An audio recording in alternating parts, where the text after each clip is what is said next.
Assalamualaikum warahmatullahi wabarakatuh. Perkenalkan, nama saya Ananda Reja Pahlavi dari Prodi Pendidikan Olahraga. Di sini saya akan menjelaskan materi tentang Islam sebagai way of life. Masih terdapat anggapan bahwa Islam menghambat kemajuan. Beberapa kalangan bahkan mencurigai Islam sebagai faktor penghambat pembangunan. Pandangan ini berasal dari sebagian pemikiran Barat, juga diamini oleh sebagian Muslim. Kesimpulan yang agak tergesa-gesa itu karena adanya kesalahpahaman terhadap Islam, karena beranggapan bahwa Islam merupakan agama yang hanya berkaitan dengan masalah ritual saja. Padahal Islam merupakan suatu sistem yang kooperatif dan mencakup seluruh aspek kehidupan, termasuk masalah pembangunan ekonomi, industri perbankan, dan keuangan sebagai salah satu motor penggerak roda perekonomian pun diatur dalam Islam. Manusia adalah khalifah di muka bumi. Islam memandang bahwa bumi dengan segala isinya merupakan amanah Allah kepada sang khalifah, agar dipergunakan sebaik-baiknya bagi kesejahteraan bersama. Untuk mencapai tujuan suci ini, Allah memberikan petunjuk melalui para rasulnya, baik yang meliputi akidah, akhlak, maupun syariah. Dua komponen pertama, akidah dan akhlak, bersifat konstan atau tetap. Keduanya tidak mengalami perubahan apapun dengan perbedaannya waktu dan tempat. Sedangkan syariah senantiasa berubah sesuai dengan kebutuhan dan taraf peradaban umat manusia.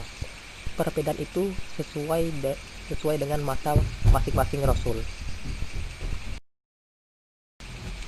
Hal ini diungkapkan dalam Al-Quran surat Al-Maidah ayat 48 yang artinya, "Dan kami telah turunkan kepadamu Al-Quran dengan membawa kebenaran, membenarkan apa yang sebelumnya, yaitu kitab-kitab yang diturunkan sebelumnya, dan batu ujian terhadap kitab-kitab yang lain itu, maka putuskanlah perkara mereka menurut apa yang Allah turunkan, dan janganlah kamu mengikuti hawa nafsu mereka dengan meninggalkan kebenaran yang telah datang kepadamu.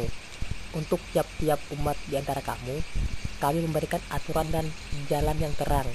Sekiranya Allah menghendaki, niscaya kamu dijadikan satu umat saja, tetapi Allah hendak menguji kamu terhadap pemberiannya kepadamu. Maka berlomba-lombalah berbuat kebajikan, hanya kepada Allah lah kembali kamu semuanya. Lalu diberitahukan kepadamu apa yang telah kamu perselisihkan itu."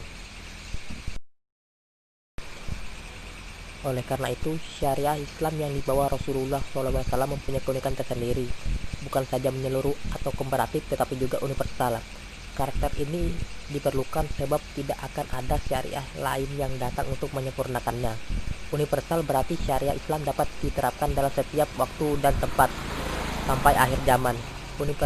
Universalitas ini tampak jelas terutama pada bidang malah. Selain mempunyai cakupan luas dan fleksibel atau lentur, malah tidak membeda-bedakan antara muslim dan non-muslim.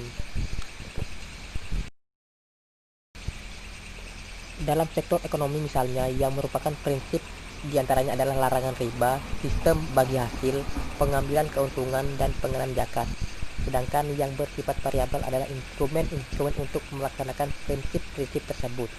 Misalnya adalah aplikasi prinsip jual beli modal kerja, penerapan asas mudarabah atau investasi bagi hasil, atau penerapan bai as-salam atau jual beli pesanan dalam pembangunan suatu proyek.